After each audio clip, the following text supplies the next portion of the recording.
everyone, and happy new week. It's the handmaiden of God here.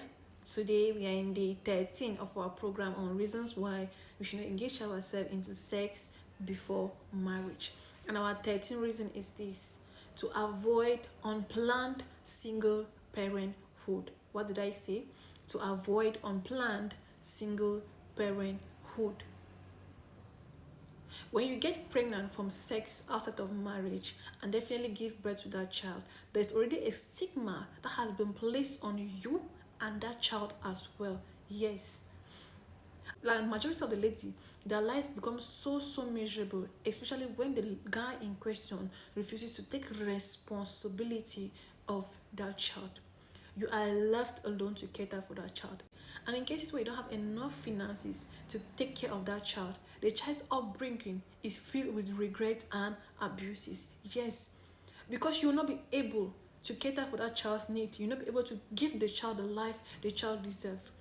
Majority of the ladies even end up throwing those children. Yes, we have seen of so many cases every day in our societies in different areas where a lady will give birth to a child and end up throwing that child. That is because she's not able to take care of that child. But why will you engage yourself into sex until at the level of you get pregnant and go and throw that child? Some might even cater for that child quite alright. Some might have the finances to cater for that child quite alright. But that child's life will never be complete. The love that child will receive will never be complete. The love will always be partial. That child might receive love from you, the mother, goes that way and receive love from the father. But the child's life, there's always a portion in that child's life that is not complete. Because that child will never receive that complete love that is always given from a matrimonial home, a home where both parents are married before giving birth to that child. The true children are always different. The love they receive is always different. Yes, it's always different. And most children, they don't even know who their parents are.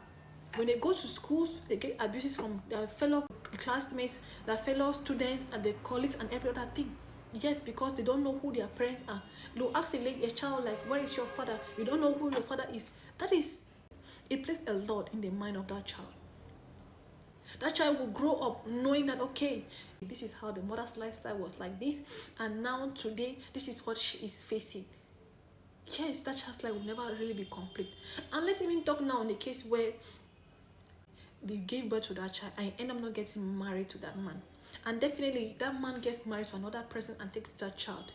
That child, especially if it's not a good woman, that child will receive abuses from that person. It might be the case of the man, it might be the case of the woman. Because the truth is that those people will never truly love that child as theirs. Yes, the man or the woman will never love that child as theirs. I'm talking from an example. I have been a victim of that. Yeah. I've never really gotten the love I deserve from both parents. There's always a gap that is missing. No matter how much love my mom shows me, no matter how much love my father shows me, there's always a gap. Yeah. Because I've not received that complete love given from a united home, from where both parents live under the same roof. I've never really received that love. So there's always a part of me, there's always a part in my life that's always absent. Yes. But if we don't engage ourselves into things like this, you will not subject that child to a life where she will always feel like not being enough. She will always feel like, no, there is something that is not good in her. And most of the time, some children even think that maybe it's because of them that their parents are not together. Yes, that is what happens in some cases. Some children will even think that it's because of them that their parents are not together. But that is an innocent child. The child wasn't aware. The child did not send you to go have sex before marriage.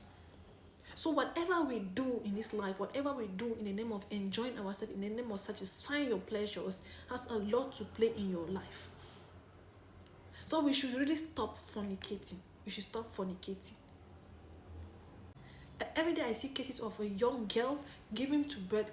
That child is not even able to take care of her own self, but goes and sleep around with men, and when she's pregnant, she transfers the burden on her parents.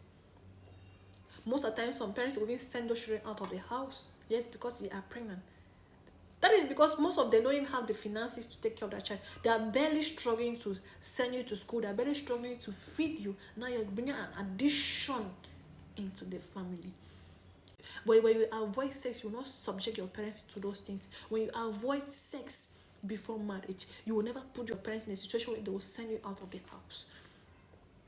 So we really need to think well before getting yourself engaged into sex. Think about the outcome. What are the after effects of this? How would my life look like if I get pregnant today? How would the society see me? How would the society look at you?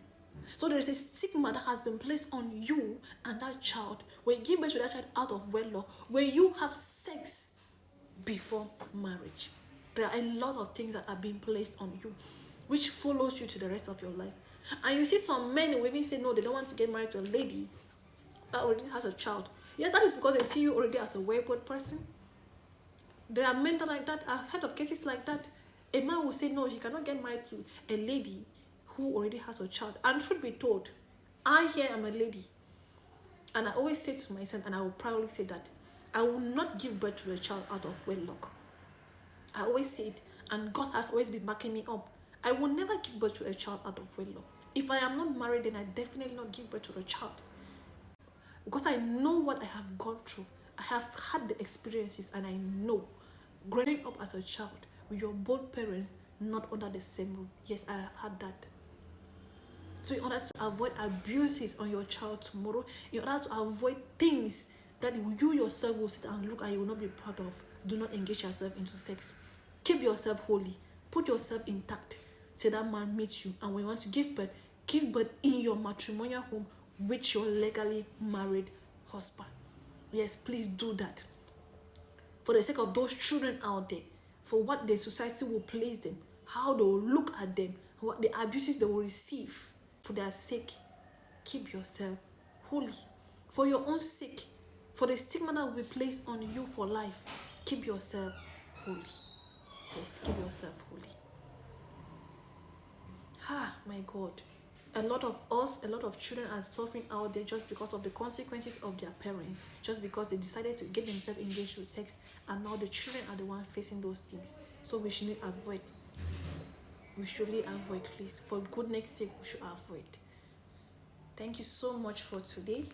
And as usual, I will always have a note, which is to avoid a lifetime stigma and an innocent child abused, avoid sex before marriage. Thank you so much, and stay tuned for the 14th.